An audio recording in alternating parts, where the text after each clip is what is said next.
Okay, we're going to start with the nation. Abdusalami, Jonathan, others, OK, State Police, IG differs. Gains of IMF, World Bank meetings by Finance Ministry. Government to sell Abuja, Ibadan, Benin, Kaduna, Kano discos.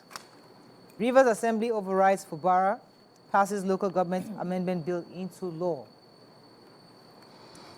Fugitive Binance chief Anjawala to be deported from Kenya. President leaves for Netherlands and Saudi Arabia. Illegal foreign funds mining fueling terrorism, says Tinubu. Nigeria should ignore downgrading of status by IMF, says UK envoy. Okay, which story?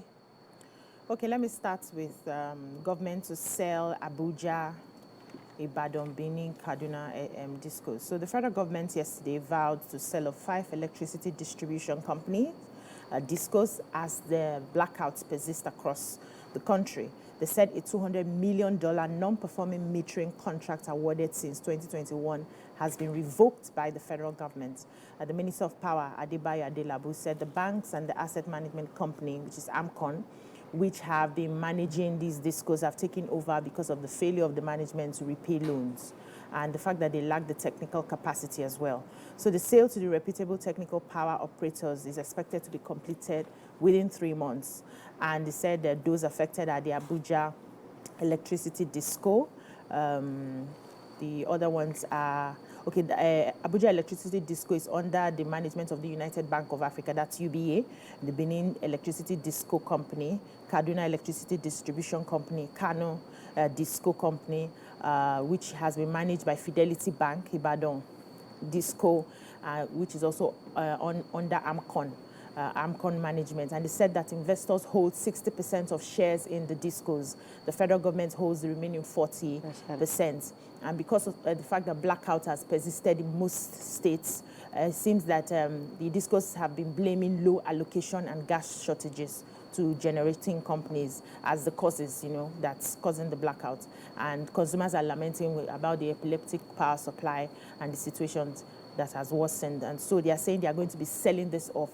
And also they said that they also need to sell it because they want, AMCON and the banks have not really been managing the problem. They now want experts to handle it, technical experts who understand the know-how to handle it. And so they are going to be selling this in a few months' time. Okay, let me take the major story. So yesterday, the support for state police gained a bit of momentum as the former president and leaders of our country put their weight behind it. So Dr. Goodluck Ebele Jonathan and General Abdusalami Abuga also said that they believe that we need the state policing.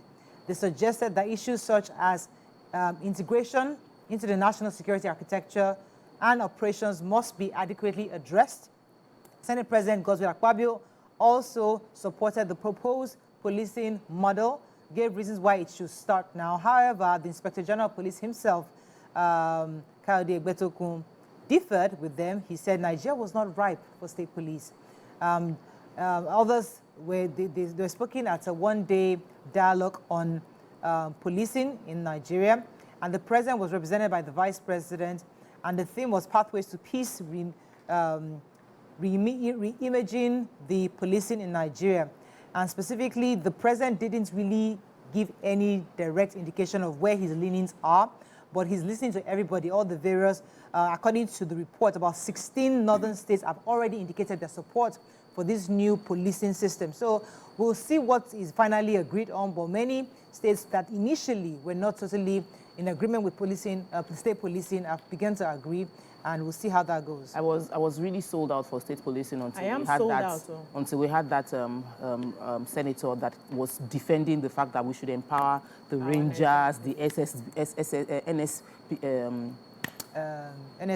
NSCDC, that we already have those ones. We should empower them and they are able to do the work. So anyway, let me take the fleeing Binance. So the Binance story broke. A lot of Nigerians felt a bit worried that how can we let this Binance boss escaped, but it was in the spirit of Ramadan. He was fasting. He wanted to go and do his prayers. When he left, they took him to do his prayers. From praying, he disappeared. He jackpot. He disappeared using his Kenyan passport to leave Nigeria. Thankfully, the Interpol was able to trace him in Kenya, and because of our diplomatic relationships with Kenya, they said they will be bringing him back. So he's going to be facing the law, the offense of what he did, tax evasion and money laundering himself, and Gambarian. They've confirmed that he's been arrested in Kenya, and we're waiting for him in Nigeria. We won't applaud the Nigerian police now. I'm excited to say it. Our Nigerian tried. They have tried. All joy. We applaud the Nigerian police. That kind of story doesn't go viral. Yeah. How you doing, I'm fine. Okay, so I'm taking the story on Tinubu off to the Netherlands. President Bola Tinubu will today embark on an official visit to the Kingdom of the Netherlands for a high-level discussion with Prime Minister Mark Rutte. So they're saying that this meeting is about Nigeria and Dutch Business and Investment Forum, and he's going to be having a separate meetings with the King William Alexander, and Queen Maxima, the United Nations Secretary Generals, on how they can explore opportunities. Okay. Sorry. Yeah. For collaboration and partnerships between Nigerian and the Dutch business, particularly in agriculture and water management. And then after then, he's going to move to Riyadh, Saudi Arabia, where he'll be meeting with 1,000 leaders, where they will talk about global collaboration, growth, and energy. Okay. All right, let me go. And energy for the development. We'll bring together over 1,000 leaders from business, government, and academia. Okay, let me go on a short break. When we come back, we'll continue with the review. Stay with us, we'll be right back.